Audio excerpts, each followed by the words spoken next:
کہ اس چھوٹے سے گاؤں میں قائم ہونے والا یہ پروجیکٹ اور یہ مشروع اور یہ منصوبہ جو دو آبا کا علاقہ ہے، اس کی بڑی زبردست تاریخ ہے، بڑی مردم خیز زمین رہی ہے۔ یہ پروگرام ایک بڑے عظیم مقصد کے ساتھ منعقد کیا جا رہا ہے۔ اس کا جو عنوان ہے وہ اپنے ضمن میں بہت سارے ایسے منصوبے رکھتا ہے جو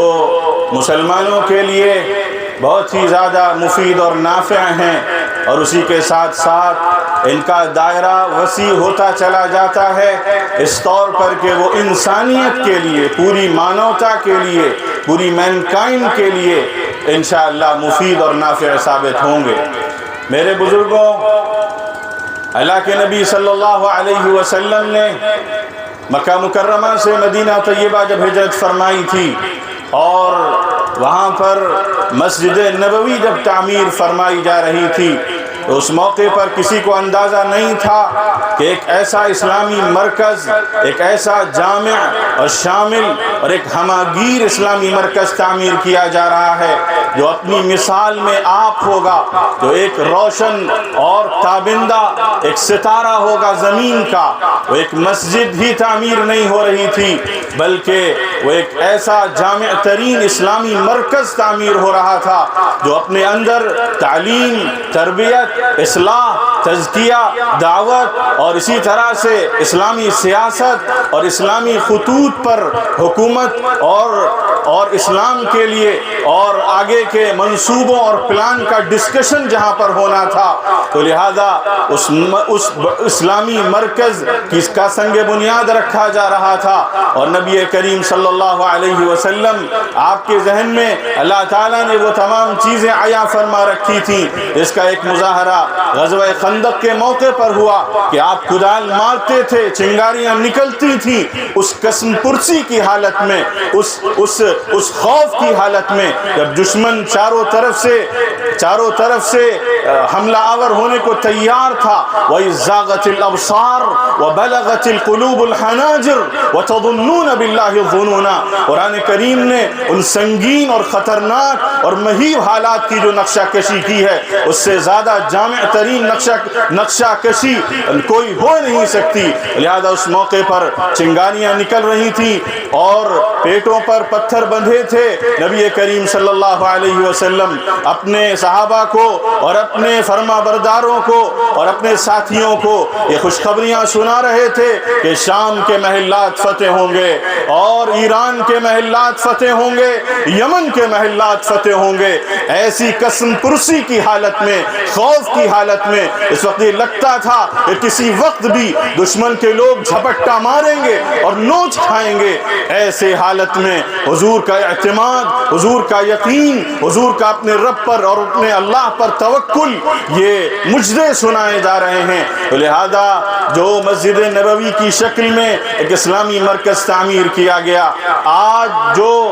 جس منصوبے اور جس عظیم اور جامع منصوبے کے تحت یہ اجلاس منعقد کیا جا رہا ہے، اگر اس کی صحیح اور سچی نسبت مسجد نبوی کی تعمیر سے قائم ہو جائے تو کوئی بعید نہیں کہ اس چھوٹے سے گاؤں میں قائم ہونے والا یہ پروجیکٹ اور یہ مشروع اور یہ منصوبہ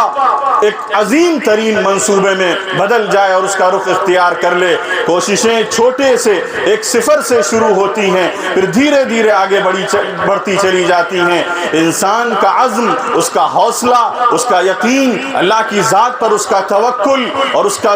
کا صبر اور اس کی مصابرت، اور اسی طرح سے انسان کا اخلاص، جو بنیاد پورے اخلاص کے ساتھ اور پورے اللہ پر توکل کے ساتھ رکھی جاتی ہے، اس پر بلند سے بلند اور پرشکوہ عمارت تعمیر ہوتی چلی جاتی ہے۔ میرے بزرگوں، نبی کریم صلی اللہ علیہ وسلم کی مسجد، ایک طرف آپ کی مسجد مدرسہ بھی تھی، آپ کی مسجد اسکول بھی تھی، آپ کی مسجد خانقاہ بھی تھی، اور آپ کی مسجد ایک موقع پر ضرورت پڑنے پر ہاسپٹل بھی بنا دی گئی، تو لہذا مسجد نبوی ایک عمدہ ترین مثال ہے ان تمام منصوبوں کے لیے جو یہاں پر پیش نظر ہیں اور جن کا ارادہ کیا جا رہا ہے۔ لہذا اگر مسجد نبوی سے سچی نسبت قائم ہو گئی تو انشاءاللہ اللہ کی ذات سے کوئی بعید نہیں ہے کہ اس دور دراز کے خطے میں آبادی سے اور اس گاؤں میں جو جولا کے نام سے جانا جاتا ہے، دوبارہ سے یہاں پر علم کی، تعلیم کی، تربیت کی، اصلاح کی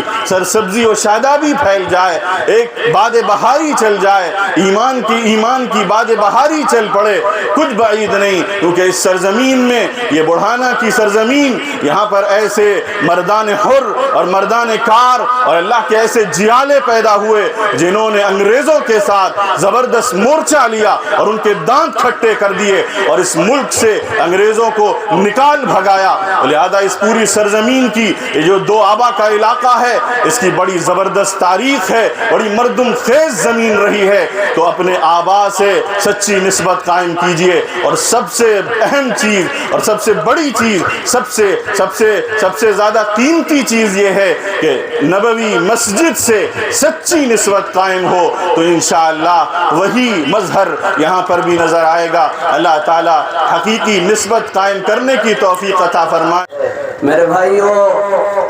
آج فتنوں کا دور ہے۔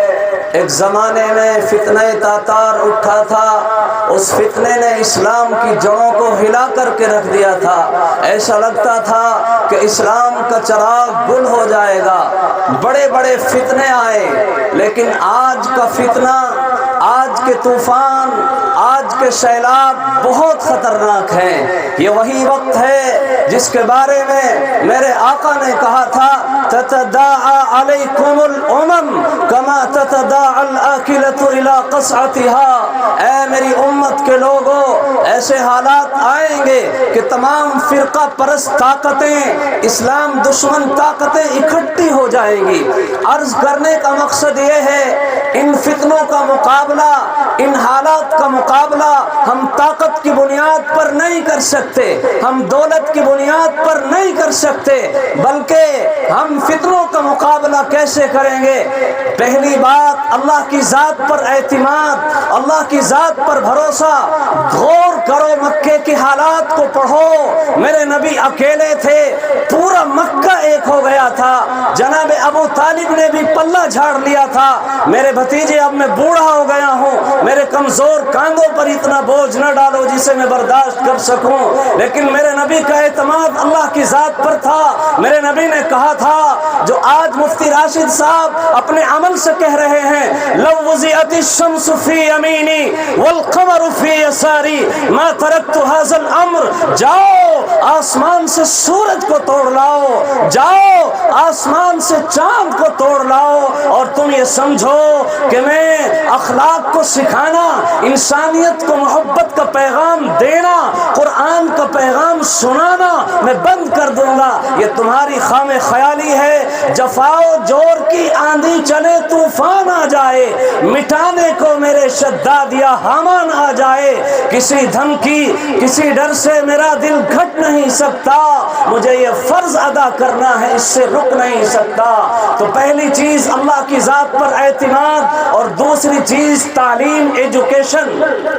وہ قوم ہمیشہ سر اٹھا کر کے جیتی ہے جس کے یہاں ایجوکیشن سب سے اول چیز ہوتی ہے۔ مسلمانوں، آج کا یہ جلسہ ہمیں یہ سبق دے رہا ہے، ہمیں یہ پیغام دے رہا ہے، ہم بھوکے رہیں گے، ہم اپنے بچوں، ہم کپڑے پھٹے ہوئے پہنیں گے، لیکن ہم اپنے بچوں کو جائز نہیں رکھیں گے۔ میں دل کی گہرائیوں سے مبارکباد پیش کرتا ہوں۔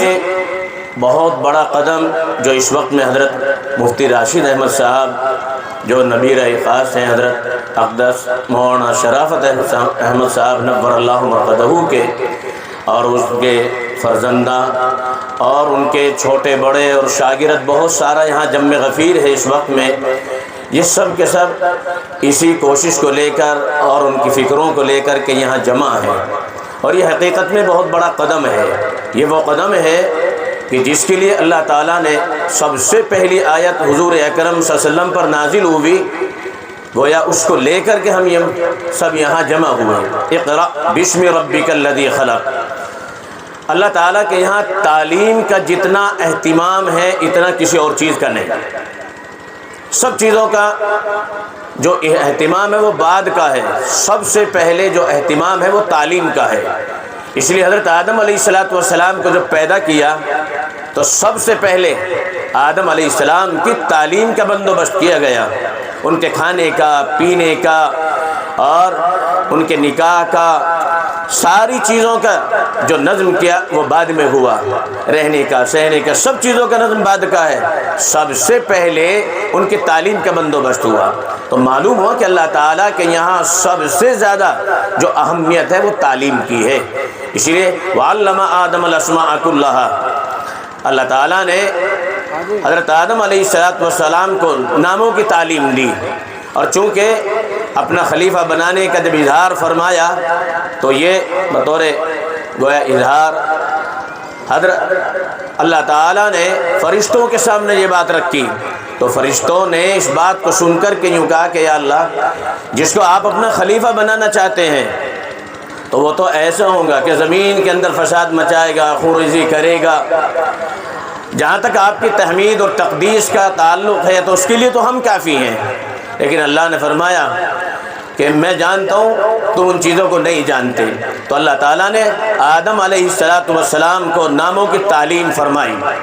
اور ناموں کے خواص بتلائے، بہت ساری چیزیں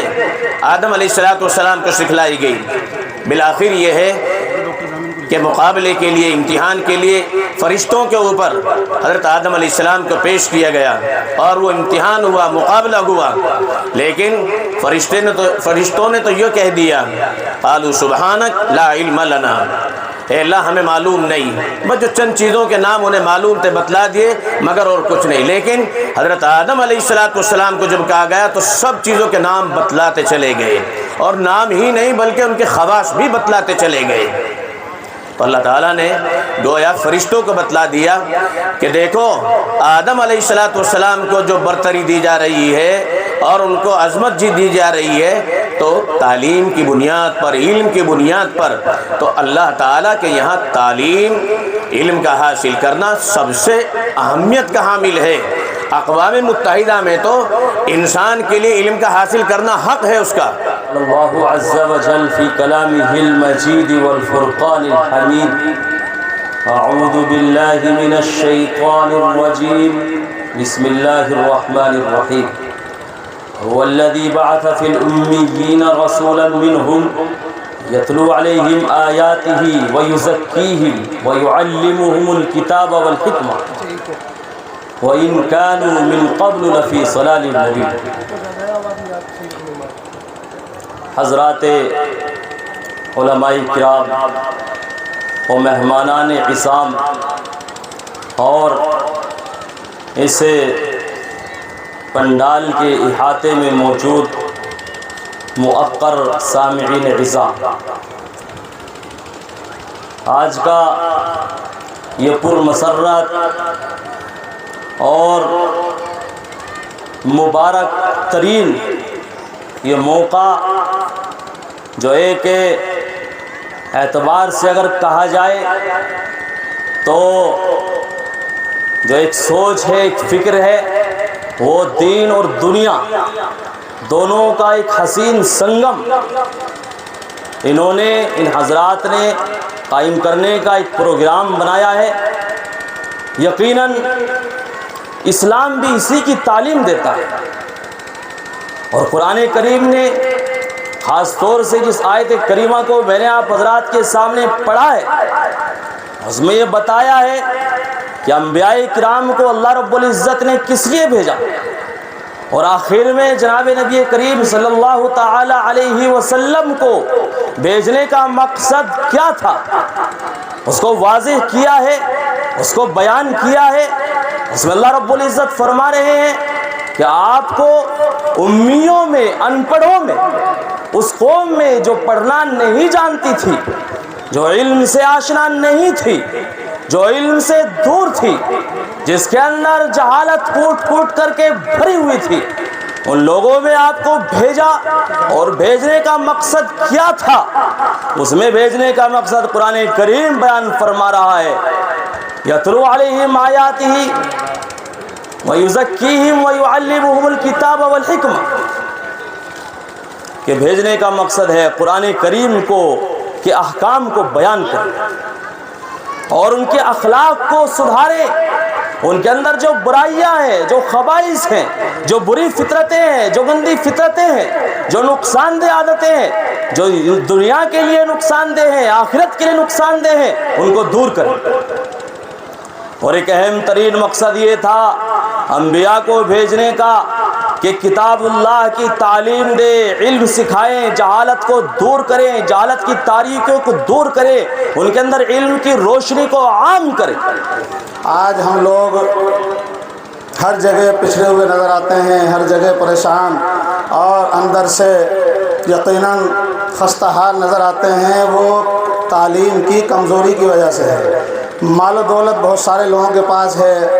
اور جائیداد بہت سارے لوگوں کے پاس ہے، لیکن علم سے بہت سارے لوگ، بہت سارے بچے محروم ہیں۔ آپ حضرات یہ داعیہ اور ارادہ لے کر یہاں سے جائیں کہ انشاءاللہ ہمارا ہر بچہ وہ عالم بھی ہو، حافظ بھی ہو، قاری بھی ہو اور دین کے ساتھ ساتھ دنیاوی تعلیم میں بھی ماہر ہو۔ اسی لیے حضرت علامہ رحمۃ اللہ علیہ جن کے فیض و برکات ہیں سب، آج ہماری ان بستیوں میں، ہمارے ان علاقوں میں جتنے بھی یہ ٹوپی والے، یہ علماء،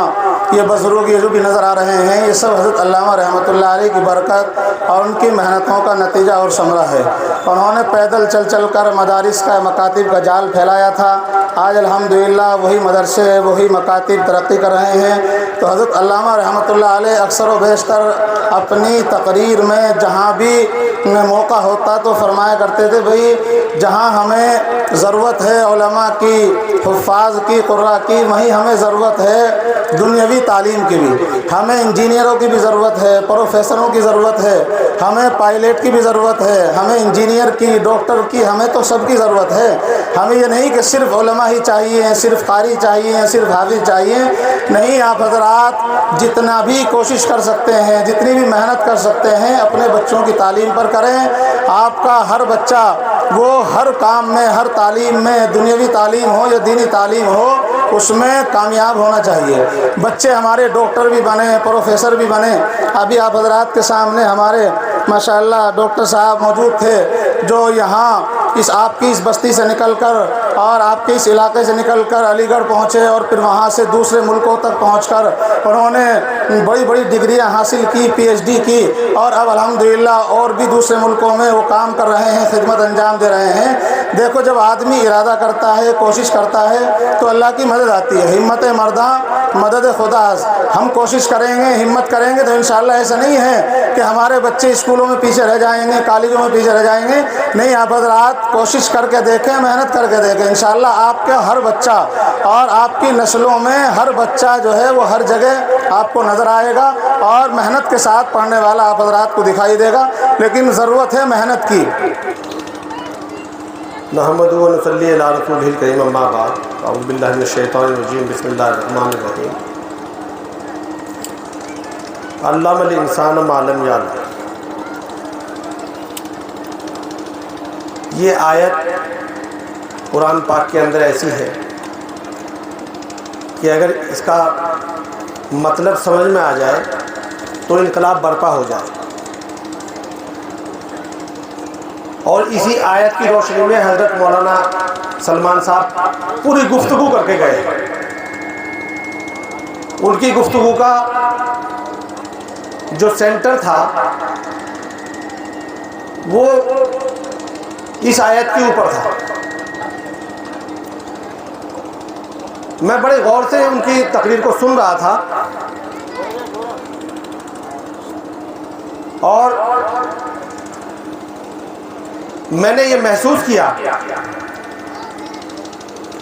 کہ اس دور کے اندر، جس دور میں امت مسلمہ اپنے ان گنت مسائل سے دوچار ہے، تو ایسی شخصیت ایک انقلابی کردار ثابت ہو سکتی ہے۔ ان کی گفتگو عام علماء سے ہٹ کر تھی، اگر آپ ان کے پچھلے جو ان کی تقریریں ہیں یا ملک کے اندر ان کا ایک خدمت کا ایک اتہاس ہے، اس میں ایک چیپٹر آتا ہے رام مندر والا، آپ نے سنا ہوگا سب نے۔ مولانا سلمان ندوی صاحب نے ایک بیان جاری کیا تھا کہ آنے والا وقت یہ کہہ رہا ہے کہ یہ مندر دے دو، یہ جانا تو ہے ہی آپ سے، لیکن ایک مثال قائم کر لو۔ میں نے بہت غور سے یہ گفتگو سنی تھی اس ٹائم پر، یہ آنے والے وقت کو دیکھ رہے تھے کہ کیا ہونے والا ہے، عدالتیں کیا رول اپنا پلے کرنے جا رہی ہیں، سرکار کا کیا رول ہونے والا ہے، اور عوام کس مصیبت میں مبتلا ہونے والا ہے۔ لیکن قوم بضد تھی اور بضد رہنا بھی تھا، مدعا اتنا سنگین تھا کہ ان کی آواز اکیلی پڑ گئی، ان کی جو بھی جدوجہد تھی وہ اس انجام تک نہیں پہنچ پائی جہاں پر یہ قوم کو لے جانا چاہ رہے تھے۔ خیر، میں تو اس شخص کے بارے میں زیادہ اور کچھ نہیں کہوں گا، میں بھی یہ فلیکس پڑھ رہا تھا، سنگ بنیاد مسجد، مدرسہ، اسکول، ہاسپٹل، خانقاہ، کتنا بڑا پروجیکٹ۔ لوگ تو ایک پروجیکٹ کے ساتھ ہی اپنے دم توڑ دیتے ہیں، اور میں اس کا ذکر بعد میں کرنا چاہ رہا تھا، یہ بینک کا بھی ذکر کر دیا کہ اسلامی بینک کا نظام بھی یہاں پر ہوگا، اسلامی بینک کی